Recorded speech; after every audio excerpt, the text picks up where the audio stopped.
Assalamualaikum kawan-kawan, apa kabar? Mudah-mudahan kawan-kawan sehat selalu.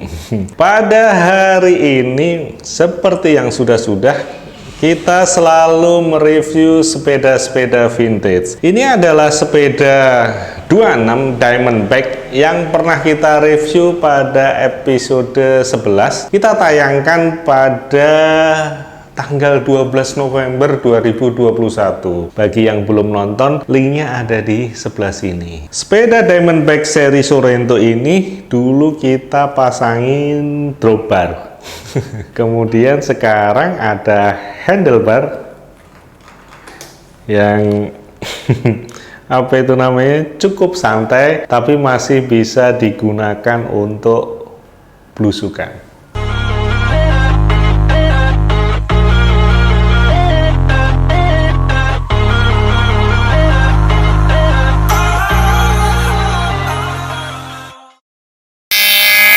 Baik kawan-kawan, saatnya kita cekit-cekit. Sedikit cerita kawan-kawan, jadi sepeda MTB 26 itu bisa dirubah-rubah settingannya, jadi masih enak digunakan. Mungkin bagi sebagian orang, kok gitu ya sepedanya ya.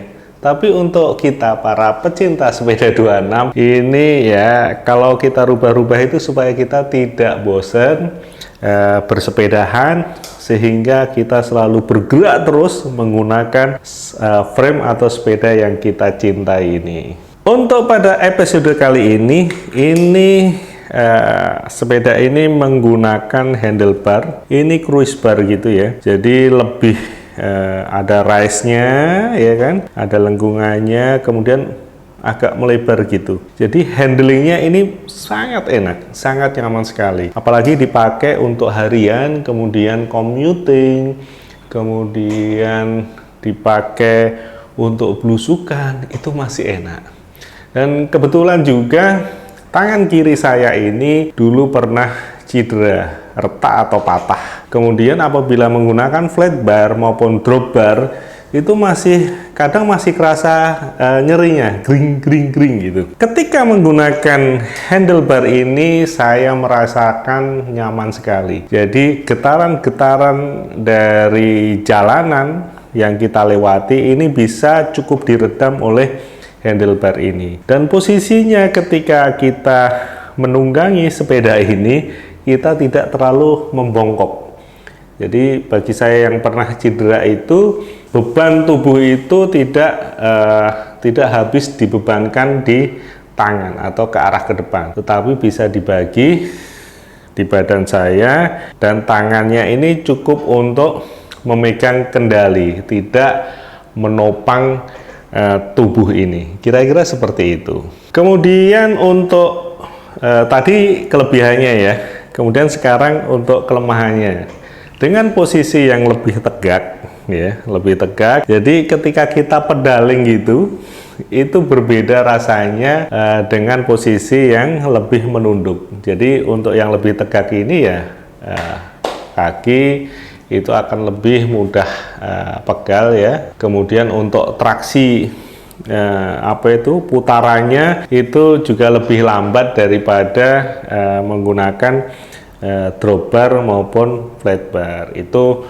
kelemahannya kira-kira seperti itu. Tapi ketika digunakan untuk commuting, untuk belanja, untuk sehari-hari, ini sangat cukup. Dan misalkan dipakai perjalanan, saya sudah pernah pakai kurang lebih 30 sampai 40 kilo dengan handlebar seperti ini masih sangat nyaman, masih sangat nyaman.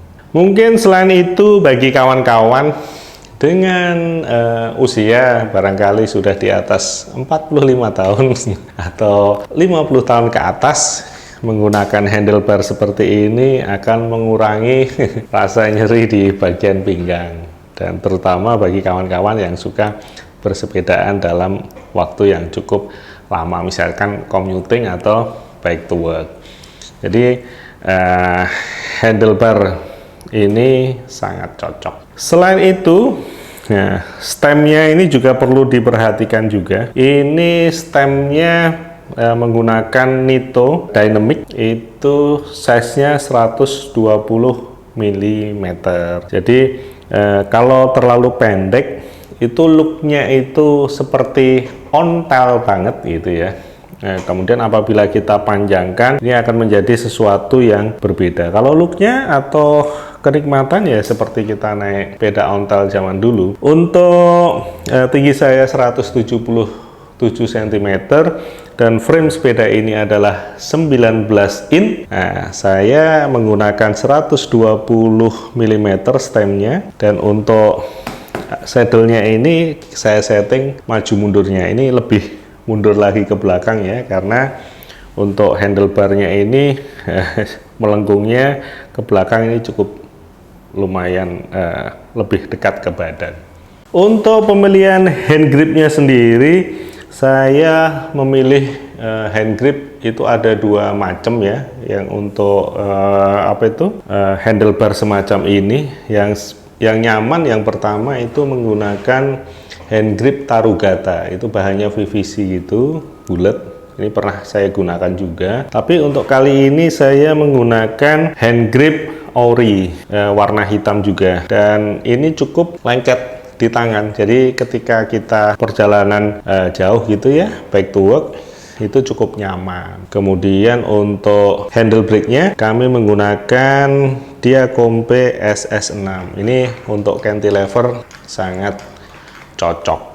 Kemudian untuk kabel housingnya, ini kabel housing yang banyak dijumpai juga di pasaran, hitam, kemudian ada garis-garis warna silvernya. Ini supaya tema dari sepeda ini ya hitam silver, kira-kira sih seperti itu. Untuk perubahan selanjutnya yaitu di saddle-nya. Saddle-nya dulu itu warna coklat, kita warnain ulang, minta tolong di orang yang membuat jaket kulit, kemudian sepatu kulit kayak gitu, minta diwarnai ulang dengan warna hitam supaya serasi antara hand grip dengan saddle-nya, kira-kira seperti itu. Selain itu juga bidonnya ini adalah bidon model klasik. Jadi untuk bidon semacam ini mampu kira-kira ya 2 jam ya. Ini air dingin itu masih tertahankan ya, jadi masih relatif dingin. Nikmatnya seperti itu untuk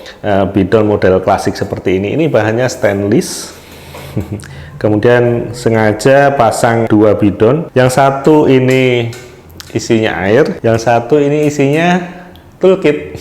Jadi ada kunci, kemudian ban serep juga bisa masuk di sini. Kemudian untuk alat congkel yang mini, yang kecil, congkel ban apabila bocor bisa ditaruh di sini. Jadi untuk bawaan tasnya juga tidak terlalu banyak. Karena frame ini adalah frame dengan double bidon ya, maka ya kita taruh dua-duanya, kita optimalkan sehingga fungsinya makin maksimal lah ya. Selain itu ada kelemahan atau kekurangannya juga apabila kita menggunakan downshift shifter tetapi menggunakan handlebar seperti ini, seperti cruise bar ini, karena ini cukup jauh ketika melakukan perpindahan kecepatan. Jadi sarannya adalah misalkan pakai downshifter seperti ini ada adapter juga yang bisa dipasang di handlebar, jadi itu akan lebih memudahkan. Kemudian perlu kawan-kawan ketahui juga, ini handlebarnya itu merek Zoom. Apabila kita menggunakan shifter yang di bar end itu ternyata tidak masuk, jadi jangan sampai kawan-kawan salah beli. Apabila menggunakan cruise bar merek Zoom ini, menggunakan shifter yang di end bar gitu ya, itu ternyata tidak bisa masuk. Jadi saran saya ya, misalkan menggunakan downshifter ini ya bisa menggunakan adapter. Nanti udah gayanya kayak sepeda Rivendell ya sepeda Rivendell ya, seperti ini ya. Nanti kawan-kawan lihat ya, looknya seperti itu. Handlebar seperti ini banyak digunakan oleh kawan-kawan yang mempunyai sepeda lady. Tetapi untuk sepeda dengan top tube yang seperti ini, itu juga masih cocok-cocok saja. Jadi balik lagi, sepeda 26 itu cocok-cocok saja mau diolah seperti apa dengan handlebar yang bermacam-macam. Kemudian untuk ban, kenapa tidak diganti? Ban ini kita pertahankan karena ini ban cukup oke dalam mencengkram ketika kita belusukan. Jadi ketika di jalan tanah ini traksinya masih sangat baik sekali dan sangat baik sih menurut saya, dan ketika di aspal juga oke juga. Selain itu juga ketika berkendara dengan orang seperti saya dengan kelemahan di tangan kiri yang pernah cedera, retak atau patah, ini ternyata cukup membantu dan meredam getaran dari jalanan yang dilewati. Jadi cukup membantu. Untuk group setnya ini masih hampir sama dengan sebelumnya yang di edisi atau episode sebelumnya. Kita menggunakan downshifter Shimano 105, kemudian untuk RD-nya masih menggunakan Shimano 105, kemudian untuk FD-nya pakai Deore LX. Jadi ini gado-gado. Untuk cranknya sudah saya ganti karena ini untuk commuting cukup dengan Sugino Impel dengan chainring paling besar itu 42. Jadi ini bukan untuk kebut-kebutan gitu ya. Jadi untuk 42T itu cukup untuk commuting. Tapi misalkan kawan-kawan suka ngebut ya, chainringnya diganti saja jadi 46 atau 48. Untuk pengeremannya juga, untuk gantinya ini menggunakan ganti Deore LX ya, warna hitam. Dan sebetulnya yang paling cocok ya warna silver. Kenapa saya merekomendasikan warna silver? Karena warna silver itu ya akan memberikan frame itu jadi atau sepeda itu terlihat lebih bersih atau lebih kinclong.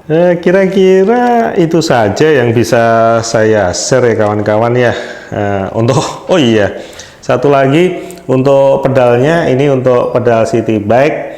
Saya memakai pedal Xpedo untuk travel city ya, enak digunakan ketika kita pakai sendal gitu ya, bahkan sendal jepit ketika bepergian sebentar atau deket gitu, itu cukup nyaman menurut saya, dan sepeda ini sangat puas performanya gitu ya. Saya pakai belusukan dengan kawan-kawan sepeda ria. Saya coba sepeda ini, ternyata saya lebih pede ketika menghadapi turunan tajam. Yang sebelumnya saya pakai flat bar itu ada rasa ragu-ragu dan ketakutan ya. Terus terang aja ya, saya adalah pesepeda amatir gitu.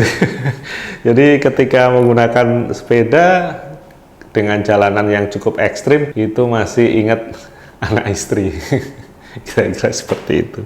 Untuk sepeda commute, nah itu baiknya memang tetap menggunakan bel, kemudian ada lampu ya, ada lampu belakang, lampu depan juga harus dipersiapkan juga. Jadi ketika jalan gelap kita sudah siap. Kemudian apabila kawan-kawan suka dengan tas di handlebar, itu bisa menggunakan tas handlebar juga, itu masih cocok. Kemudian dipasangin keranjang juga masih oke. Tetapi untuk sepeda ini saya namakan trondolo kecut gitu. Kira-kira orang Jawa seperti itu. Jadi kenapa trondolo kecut? Trondolo kecut bagi orang Jawa itu adalah sepeda tanpa spakbor, kemudian tanpa rem. Jadi saya melihatnya ya tanpa spakbornya, kemudian dengan handlebar seperti ini, seperti ontel gitu. Jadi trondolo kecut itu ya ontel, kemudian tidak dipasangin spakbor, tidak dipasangin rem, jadi sangat simple, digeletakin di mana saja juga nggak ada masalah. Itu adalah keunggulan dari trondolo kecut. Kira-kira seperti itu ya kawan-kawan. Jadi nggak tahu kawan-kawan suka MTB 26 dengan model seperti apa, dengan style seperti apa. Beda itu bagi kami itu adalah karakter dari pemiliknya. Jadi kita tidak bisa, oh ini mending seperti ini, mending seperti itu. Jadi buat kaum mendang-mendingin, lebih baik kawan-kawan bisa menikmati sepedanya, digunakan nyaman, kita tetap bersepeda, dan kita mencintai lingkungan yang ada di sekitar kita tetap bersih, dan kita paling tidak sudah membantu usaha pemerintah untuk mengurangi asap kendaraan dengan pola hidup sehat, selalu bersepeda. Demikian review singkat dari kami, kawan lama baik. Apabila ada salah kata, salah ucap, mungkin reviewnya juga belum memuaskan kawan-kawan, ya, kami mohon maaf yang sebesar-besarnya. Bagi kawan-kawan yang belum subscribe, kami mohon untuk subscribe supaya kami bisa lebih bersemangat lagi di dalam membuat video untuk kawan-kawan semuanya. Wassalamualaikum warahmatullahi wabarakatuh. Salam sehat selalu.